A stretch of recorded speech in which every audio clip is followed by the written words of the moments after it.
this program. Viewer discretion is advised. You're listening to Odyssey, A Tale from the Road, an audiobook by Christopher Cologne. All rights reserved. Any resemblance to persons living or dead are purely coincidental. Chapter 31.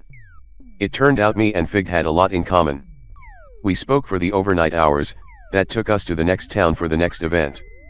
Staying up and talking to him had reminded me of driving all night in the stink box. We would always have somebody in the passenger seat, whose job was to read the map and keep the driver company, so they wouldn't fall asleep. Fig seemed to appreciate my company also. He said the long hauls overnight were usually filled with caffeine, loud music, and nothing much more. He had played with the idea of graduating to other illicit stimulants, but had came to the conclusion that it was a really bad idea. He told me the condensed version of his whole life story. Of his time as a garbage man and when he got hit by a car-driven distracted motorist on their cell phone. How that accident almost killed him. Then in his recovery, he developed an addiction to painkillers. He told me about his lovely wife back home. How she missed him on his extended time away on the road, but when they were together, they made up the quantity of lost time with quality time together. He was a hard-working honest man, who at times, was given the short end of the stick. He had steady employment, with decent benefits. Life had thrown him several curveballs and he persevered. I struck a nerve though when our conversation turned to his background. I asked him, "If I was to hazard a guess on your background, I would swear that you're Native American. But your last name is Figueroa, so that denotes a Hispanic background, right?" "Well, first of all, I could tell you're from the East Coast, because you used the term Hispanic. Out west they use the term Latino, but I get where you're coming from." I jumped in quickly. I couldn't afford to sound any more ignorant than I was already being, no offense.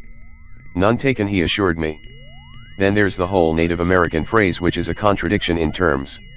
It's all based on the European bias. We have lost all of our identity in their definition of us. At first they called us Indians, because at first they thought they were in India. They saw brown-skinned people and didn't question it. And yet, even after they realized that they were certainly not in India, but a whole other land entirely, they continued to call us Indians. That's rather insulting if you ask me. I guess brown skin, to them, is all the same. But then they try to correct themselves by calling us Native Americans. The Americas were named after the European explorer Amerigo Vespucci. So to be a native to a land named after some other continent's explorer, is yet another insult to injury. I love how they say, they discovered America. Like we weren't here for a countless amounts of generations. If I just walked into your house, planted a flag in your living room and said I discovered your house, you'd shoot me on principle alone. So both terms are both equally inaccurate and offensive. Whoa. I never thought of it that way. I'm sorry. I was ready for him to kick me out of the truck here in the middle of nowhere. I'd be right back where I started from. Don't worry about it. You weren't trying to be hurtful. You were just perpetuating what you were taught. And that's the problem with the world today. People don't get to see the big picture. If they did, they would see that there's no real need to sit behind labels and definitions. We all bleed red. But there's also a need to identify with something, a culture, a language, a homeland. People should be proud of their heritage. It's when people go to war over those differences, that civilization falls apart. Look at England and Ireland, or should I say the Protestants versus the Catholics. Here you have two cultures, with roots in the same Anglo kingdom, yet they kill each other over religion. Not skin color, not blatant divides in culture, not even over dispute of land. Just religion. A belief system. Yet, they would kill each other over their neighbor's personal beliefs. It's personal. It shouldn't matter to me what you believe in. As long as you're not encroaching on me, my property or loved ones. If I pray to a rock, it shouldn't bother me that you pray to the sun. As long as you're not trying to force me to pray to the sun also, we'd get along just fine. I'm happy with my rock. I got exactly where he was coming from. How was it that a guy talking this much sense was relegated to a job in labor, yet an complete idiot can lie, cheat, and steal his way into the White House? There is no justice in the world. When Fig dropped me off, he handed me back the money I had gave him back in the loading dock. He said that he couldn't rightfully take the money from me. It didn't feel right. Fig was good to me. He treated me much better than how I deserved to be treated. When we made it to the next town and Fig told me that he knew about a place that might have been suitable to my needs and talents. It was a place known for taking in traveling musicians from time to time. The place had been known locally for having a pretty decent house band. And much like my own band, there had been a revolving door policy. You could come and go as you pleased. Some nights it could be just a drummer and a guitarist up on the stage. Other nights, you could have a full-blown orchestra, with everybody riffing off each other and jamming. The woman that owned the place shared her profits with the musicians. The more people you could pack in, the more money you made. That was her policy. It was also known that she was a bit of an old-school groupie. She loved musicians, and has probably slept with hundreds over the years, including several legendary performers, that she was too ladylike to reveal. It was said that she has probably inspired hundreds if not thousands of love songs. Yet no single musician had been able to make the claim that they were the one to hold her down. She loved the music industry and gave herself to it fully, body and soul. It was bigger than what one man could contain. You would think with that kind of reputation she would have been regarded as loose and something to avoid. It was exactly the opposite. It added to her mystique. It was a bragging right to say that you slept with her. It was almost a rite of passage, and no doubt, there were guys out there that lied about having bedded her. If you slept with her, you made it. You had been to the top of the mountain, as your idols before you. And once you visited the top of the mountain you were blessed with the same powers that had been received by those same idols. Muse to the gods. The place was known as the Calypso Lounge. A long time ago, Calypso was the only music they played, in the Caribbean-themed cabaret. That was before the current owner, Melissa, was in charge. She had an eclectic taste in men and music. She took me in. The Calypso Lounge had a long railroad-style apartment above it. The musicians that Melissa took in would stay in one of the many rooms that lined the long hallway that defined the length of the apartment. Her bedroom, the master suite, was on one end of the hallway, while the living room capped off the other end. The living room had its fair share of abandoned and neglected instruments that had been left behind by a countless number of musicians. The living room was also set up like the main stage downstairs in the lounge. Empty couches faced a drum kit, some speakers, and a microphone, just in case anybody wanted to give an impromptu performance, even if it was the middle of the night. Who was going to complain? The neighbors?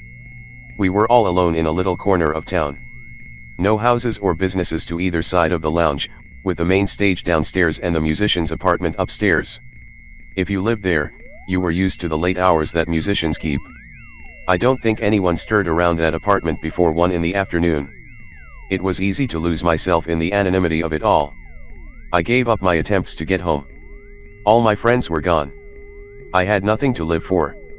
If I went home I would have to face their families, and my family. I would have to let them know that I was a coward. A coward who ran and left his friends behind to get killed. I was haunted by the image of the old lady in the elevator of the casino. She was right, life doesn't get any easier. And that was advice from somebody who had obviously been through the ups and the downs of life. If she lost hope, what the hell should I expect out of life? Melissa treated me right. We spoke often and she had tales from the road that put mine to shame. It was obvious that she was attracted to me. She had let it be known that if I ever wanted to join her in the master bedroom, her door was always open, or in this case, unlocked. I didn't take her up on her offer. I had stayed in one of the many side bedrooms of the apartment. Each of those side bedrooms was in its own state of disrepair. They all had mix-matched furniture and other items that had been left behind from its previous occupants. In the bedrooms I don't think you could have found a square inch of wall that wasn't covered in posters, band stickers, or graffiti. It was sensory overload, and I could only imagine how it looked to someone in an altered state of consciousness. Every night, whoever was staying at the apartment played the stage. Unofficial house rules. That's how you paid for your room and board. Melissa never asked anybody for a dime. At the end of the night, after she covered her expenses, she would give us all some cash. It didn't feel like a business transaction, or even a handout. It did feel like a family. She was the mommy and she was taking care of her babies. Except, some of the babies were also hardcore junkies. The local drug dealer had a delivery boy that would come over to peddle his wares. As long as you didn't trash the place any more than it already was, Melissa tolerated the drug abuse. I heard stories of guys she's had to escort out with a shotgun. For the most part, the musicians that came to stay at the Calypso Lounge remained by Melissa's unofficial rules, and everybody benefited. While I was there, I don't think anybody visited Melissa's bedroom, in the carnal sense. When I got there was an older black gentleman, by the name of Roy. He was a jazz drummer. He reminded me of Blind Man, Bruce Johnson. When I told him so, Roy told me that he had crossed paths with Bruce, well before I was born. Roy had nothing but good things about Bruce, just like everybody else. I doubt old man Roy was Melissa's type. Even if he was likely too old to even get it up for her. She would give him a heart attack. When I first arrived, there was a bassist by the name of Pete. I didn't like him. He mumbled when he talked. If you asked him to repeat himself, he had the audacity to get mad at you, like it was your fault you couldn't hear his garbled speech. He was a loner, and a bit too introverted to get Melissa's attention. Pete left during the time I was there and I was glad to see him go. Good riddance to bad rubbish. The other only likely candidate, besides myself, to sleep with Melissa was a guy named Mario. He was young, good-looking, charismatic and a damned good guitar player. He didn't challenge me when it came time to perform, since I had already established myself as the lead guitarist of the house band. He acquiesced to playing rhythm guitar. I really liked him. He reminded me a lot of friends back at home. It was bittersweet, because it just reminded me of everything I lost. I had blamed myself for their deaths. I kept him at arm's length. Shame, because he was such a decent guy, but it opened up wounds when I spoke to him. I don't think he was sleeping with Melissa because they didn't seem to have that chemistry. How much chemistry do you really need for a one-night stand? Not much. But I didn't feel it, whenever all three of us were in the same room. Who knows? I could have been mistaken. They could have been fucking like jackrabbits and I could have been none the wiser. It was none of my business, anyway. One day, I was in the kitchen making myself an omelette. Melissa was good at keeping the fridge and the cupboard stocked. She had done all the shopping for us. She walked into kitchen carrying a newspaper clipping. It was an article that changed my life. Please visit twostrangersonePodcast.net.